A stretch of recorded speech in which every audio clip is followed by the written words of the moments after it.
법인을 운영하시다가 채무가 생기면 다들 채무를 탕감받으시고 싶죠. 채무를 탕감받고 더 이상 신경을 쓰고 싶어 하지 않는 거죠. 누군들 법인 채무를 끌어안고 계속 사업을 이어가고 싶겠습니까? 법인이 계속 운영이 잘 된다면 어떻게든 갚아가고 싶겠지만 법인 운영이 더 이상 한계에 이르렀다고 대표님 스스로 느끼시는 순간 법인의 채무도 다 털어내고 법인도 없애버리고 딱 여기서 깨끗하게 채무 없이 새 출발을 하고 싶다. 모든 대표자들이 공통적으로 바라는 바이죠. 혹시 지금 법인 경영이 힘드시다면 이 부분을 미리 참고해 두시는 게 도움이 되실 수 있을 겁니다. 자, 첫 번째는 세금 문제거든요. 우리 법인이 부가세를 따로 모아놓지 않고 연체가 되어 있는 경우가 많이 있습니다. 법인세가 밀려 있는 경우도 있고 4대 보험이 밀려 있는 경우도 있고요. 세금이나 4대 보험 같은 거는 비면책이거든요. 비면책이란 말은 말 그대로 면책이 되지 아니하는 채무다. 뭐 이런 말인데요. 이게 비면책인 것까지는 상관이 없습니다. 예를 들어서 금융채무가 10억이 있고 세금 채무가 1억이 있다면 금융채무 10억만 탕감 받아버리면 끝이란 말이죠. 세금 채무는 탕감 안 받아도. 근데 문제는 세금 채무가 과점주주한테 연대 책임을 주니까 그게 문제인 거죠. 법인이 갚지 못한 1억 원의 세금을 주주이자 대표자인 내가 책임을 져야 되거든요. 그러니까 이게 너무 신경이 쓰이시고 걱정이 되는 거야. 그러니까 법인을 빨리 털어버리고 싶지만 털지 못하고 계속 고민을 하고 계신 거죠. 여기서 말하는 과점주주란 50%보다 한 주는 더 가지고 있는 경우를 말하는 거죠.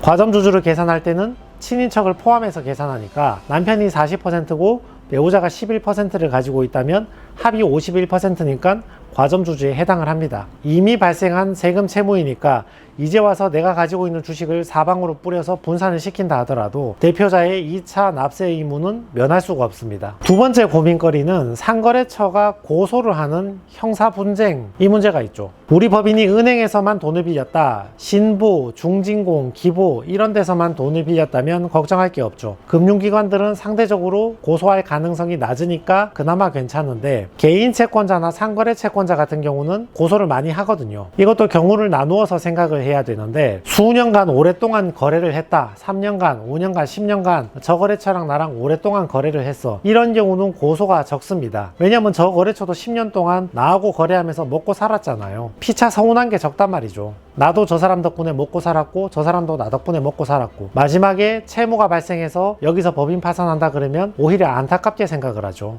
그리고 고소를 한다 하더라도 담당 수사관이나 형사 입장에서는 적지 않은 기간 계속 성실하게 물건을 주든 대금을 결제하든 거래를 계속하면서 마지막에 한번 망가진 거니까 이걸 가지고 형사 문제를 삼기는 쉽지 않죠. 근데 반대로 최근에 몇 번만 거래를 했다거나 또는 물건 받자마자 바로 파산 들어가는 경우가 있거든요. 또는 첫 거래에서 돈 받자마자 바로 파산을 들어가는 경우가 있습니다. 이건 좀 위험하죠. 오랫동안 거래를 한 게 아니기 때문에 저쪽 거래처 입장에서 볼 때는 불만이 많을 수가 있죠. 아니 이거 처음부터 내 돈 떼먹으려고 내 물건 떼먹으려고 이랬던 거 아니냐. 오해 사기도 딱 쉽고 담당 수사관 입장에서도 변제할 의사와 능력이 전혀 없이 혐의가 인정될 가능성도 꽤나 높죠. 이거보다 더 힘든 거는 회원들이 많은 경우 있죠. 기업 간 거래를 하는 게 아니라 개인 고객들에게 물건을 판다든지 먼저 계약금이나 선수금을 받고 물건을 파는 경우에는 계약금이나 선수금을 20-30명한테 받았는데 물건을 못 줬잖아요. 특히 문제가 되는 게 투자자문회사 있죠. 물론 정식 자격증이 없는 경우가 많기 때문에 유사 투자자문 뭐 이런 식으로 등록이 되어 있는데 리딩방 사기까지는 아니고 그래도 정식으로 허가는 받았는데 투자 정보를 줄 테니까 회원들한테 뭐 50만원, 100만원씩 회비를 받는 이런 회사가 있어요. 근데 이런 회사들의 특징이 그렇게 전문성이 필요 없고 진입장벽이 높지 않기 때문에 나가서 금방 똑같은 회사를 차려버리거든요. 이렇게 되면 회사가 금방 매출이 흔들리고